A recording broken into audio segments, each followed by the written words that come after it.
Welcome to the Results on Purpose podcast. I'm Jeff Garrison, and today I want to talk about something that happens in almost every growing company.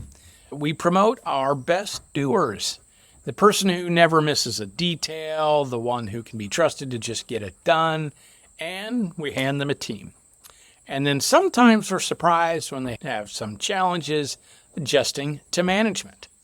They need to make a leader leap. But wait, what about when you promote someone who's in management to a senior leader role? Are they ready? Is there a second leader leap? Well, after the intro, we'll explore them both. Welcome to the Growing Leaders Podcast, powered by Results on Purpose. If you're a small or mid-sized business owner or a part of a leadership team, this podcast is built for you. We share ideas and stories to help you grow into the leader your business needs. Here's the thing that most of you probably already know. Being good at the work and being good at leading people are two completely different things. And almost nobody gets trained on the second one before they're actually thrown into it. They're still using the instincts that made them a great doer, except now those instincts are pointed at the wrong outcome, the wrong result. So what actually fixes this? It's not a personality trait. It's not that some people are born leaders. What fixes it is clarity. And it's the leader above them who's responsible for creating it. When somebody gets promoted into a management role, their leader has to sit down and make it unmistakably clear what results they now own. Not what the tasks they're supposed to do are, but what is the actual result that they're supposed to get as that new leader? And it's just as important for that conversation to explore what it looks like when they are killing it in that role.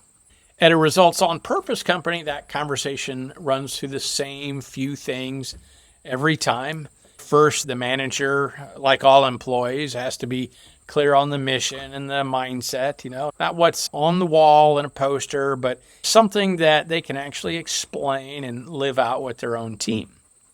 Second, they need clarity about the results they own and what it looks like when they're killing it, as we talked about. And what that is the performance coaching tool doing its job, giving them a real target instead of a vague sense that they should just be doing well. And third, the conversation has to be about the training, the tools, and the feedback that they actually need to get the results that they own. Now, this clarity without the support that we're talking about, it's really just pressure. So there has to be that aspect too. So get those three things right, clarity around the mission and the mindset and the results that they own and what it looks like when they're killing it, and making sure that they have the tools and the training and all the support that they need to succeed, and you're on your way to bringing up an excellent manager. And doing that stuff right and helping that manager with that leap, that's something that's worth taking really seriously. But today, let's take it a step further, because there is a second leap that gets even less attention, and it's the one that frustrates owners the most. I call it the second leader leap, and it's about what happens when that manager, the one who's now good at managing their team, gets pulled up onto the senior leadership team. It's not the same leap. It's not even the same kind of leap. Managing people is largely tactical work. You're coaching individuals, you're removing obstacles, you're making sure the people in front of you have what it is that they need today to get the results that they own. But owning results at a strategic level requires the senior leader to do that and more. The first shift is learning to spot and solve problems while they're still small. Tactical leaders react to what's already in front of them. Strategic leaders develop peripheral vision. They're not just looking at today's fire. They're watching the edges, noticing the thing that's a little bit off before it becomes the thing that's a crisis. They're also noticing opportunities that are bigger than tweaks. Sometimes it's an overhaul. That takes imagination, not just vigilance. And you have to be able to picture what could go wrong and, just as important, what could go right if you moved on an opportunity now instead of waiting until it's obvious to everyone. This second shift is harder for a lot of people, and it's learning to be comfortable with risk. Tactical work usually comes with a clear answer or at least a process to follow. Strategic ownership doesn't quite work that way. You're going to have to make decisions independently when you're not 100% sure it's the right call. And you can't burden your own leader talking through decisions that you should own. That's uncomfortable if you spent your whole career being right because you followed the process well. But that discomfort is exactly where judgment gets built. You don't develop judgment by waiting for certainty. You develop it by making the call, seeing what happens, and getting sharper each time.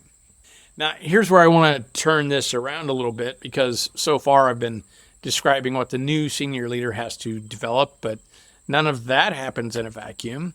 The owner or CEO has a job to do here, and it's just as important as anything I've just described. You can't hand someone a seat at the senior leadership table and assume they'll figure out the rest on their own. It's not fair to them, and honestly, it's not fair to the business either. The owner's job is to create the same kind of clarity for this leap that a good manager creates for the first one. That starts with an honest conversation about where this person already has strategic ownership figured out and where they don't. So sit down with them, talk through what they're already comfortable owning at a strategic level, the areas where you trust their judgment on a hard call without checking in first, and then talk through what's still new to them, where they're going to need more support before you trust that same independent judgment. The conversation alone does more good than most owners realize, because it takes something that's been vague and unspoken and puts words to it. Nobody has to guess anymore where they stand. Out of that conversation, 3 things usually need to happen. Sometimes it's a direct conversation, just naming an expectation that's never been said out loud, like, I need you thinking 18 months ahead in your area, not just this quarter. Maybe sometimes it's training or exposure to execution, like actually walking them through how a strategic decision gets made in this company, or maybe even bringing them into a decision they wouldn't normally see so they can watch the thinking, not just the outcome.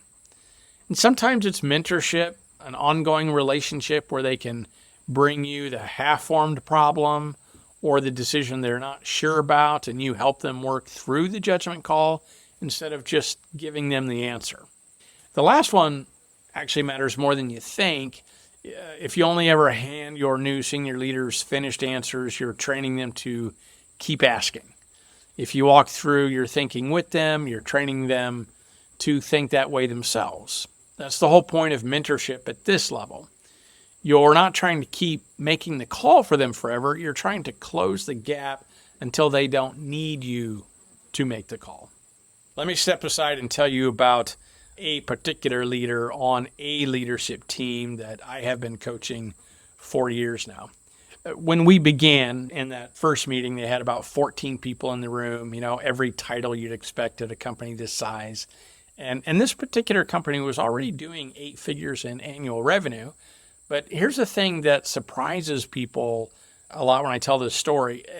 8 figures in revenue, and they were still fully in the tactical stage. That's stage 1 in the stages of growth. And it's not really about how big you are. It's about how the leaders are spending their time. In stage 1, they're spending most of their time handling tactical things. That's what's got them stuck in that tactical stage, even though they have grown. It's been a struggle. So one of the leaders in that room, let's call him Randy, managed about half the people in the building. And a department with hundreds of people under him. And Randy was drowning. He was involved in far too many conversations, far too many decisions all day, every day. The amount of attention his team needed from him was more than one person could give. Meanwhile, the owner was getting frustrated too because he felt like he was the only one generating ideas, the only one saying, we need to do this. And most of the initiatives the company actually needed to grow kept landing on Randy's desk on top of everything else that he was already carrying. Randy didn't have the time to think strategically. He barely had time to breathe. And honestly, he didn't have the skills yet either because nobody had ever handed him the clarity or the tools to make that leap. This was a real reason the company was stuck. They couldn't move out of the tactical stage into the strategic stage because their most critical leader was buried too deep in tactical work to lead it. By the way, I don't want to lay all this on that one person. They were all the leaders that wound up on the senior leadership team were in that boat. It was just particularly acute with Randy. So with coaching and a framework underneath him, Randy started doing exactly what I described earlier. He got clear with his own managers about the results they owned and what excellence looked like in their roles. And slowly, he started to get margin back, a little more strategic time here, a little more there. He also continued to gain more clarity about what killing it as a strategic leader looked like, and that trajectory kept building. Fast forward to today, and that company is 5 times the size it was in that first meeting.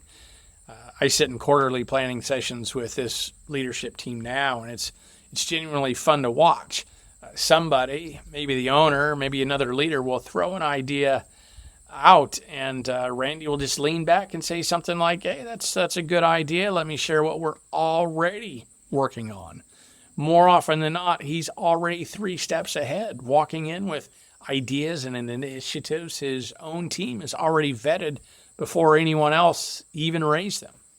A few quarters back, well, it's been a few years actually now, that the owner floated an expansion idea that would have made most leaders' stomachs drop. This was about going to a new country where they would need to buy property, do a full build out, hire an entirely new management team, all of it. And the team decided it needed to move fast, 90 days fast. Nearly all of it landed on Randy's department. For most leaders, that's the kind of moment that breaks you. Randy just leaned back in his chair and said, okay, that's the second leader leap. That's what it looks like on the other side.